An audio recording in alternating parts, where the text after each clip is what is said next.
It's Maryland in prime running season, which means we're dealing with heat and humidity. The big thing you have to ask yourself is, how do I hydrate for my race and when I'm running? The best thing, when we look at the science and literature over the last 40 years, is to drink when you're thirsty. If you listen to your body, you'll be safe. Many people know if they have a race the next day that's a longer race, they'll drink water the night before, and as long as they're drinking to thirst, that's okay. If you drink beyond thirst, you're not listening to your body, which is really your first opinion. If you drink too much water or other electrolyte drinks and fluids, you can actually lower the salt in your body, which can lead to cramping, sometimes nausea, and even more serious conditions called hyponatremia, which can lead to either seizures and death. If you're doing an endurance run or a longer race, you do not want to lose more than 2% of your body weight. If that's happening, you could be disqualified, and it also puts you at risk for having low salt in your blood. You want to make sure you're drinking only when you're thirsty. If you come to a water stop in any of your races and you're not thirsty, don't feel obligated to drink. Listen to your body. Jess, I'm a certified athletic trainer with Medstar. Growing up, I really enjoyed helping people, and I loved athletics. So when I was introduced to athletic training in the high school and into my college career, I really grew this passion, and I was able to allow athletes to stay on the field and do something that they were extremely passionate about, and support them in their careers as an athlete. I was able to have great athletic trainers in college and in high school as well that were resources for me, and now I'm able to be that resource for my athletes. My best advice for athletes as they transition or move on to a new level is to keep your connections, right? Everyone's always going to be a good resource for you, your past coaches, teachers, educators, and they're really going to be there for you as you move on and support you. All you have to do is reach out. Don't be afraid to, don't be hesitant. They're always going to be there to support you, and they're only a phone call away. When you're starting out with all this activity, the first way is to just run towards the cones and then towards the next cone.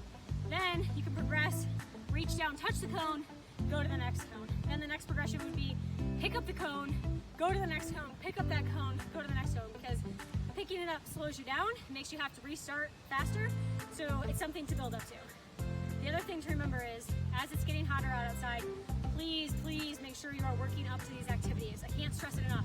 If you start to feel dizzy, if you start to feel lightheaded, go to the shade, take small sips of your water.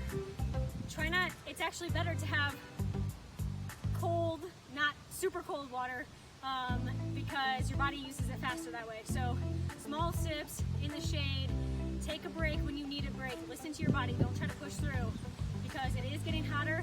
We are not as conditioned as we normally are in this point of the year. So again, build up, small steps, fewer reps, work up to this. It's hot out here today, and I'm getting a little lightheaded just extra showing you these few reps. So make sure that you're doing it right. It's not always about, am I sweating? I'm not sweating profusely, but my body is hot, I can feel it. So make sure you listen to your body. Hello everybody, this is Amber Radke, athletic trainer with Medstar Health. We're back here at my trusty tennis courts, and right now we have things set up for what we call the T drill. So we have a cone in the middle of that line, another cone right there, and then the two cones over here, which makes a letter T, hence the name T drill. So with this, you can do a lot of different configurations. So the first thing and the easiest one to start off with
Hey everybody, it's Amber Radke here with week 9 of the Thursday takedown. This week we're going to be doing Russian twists.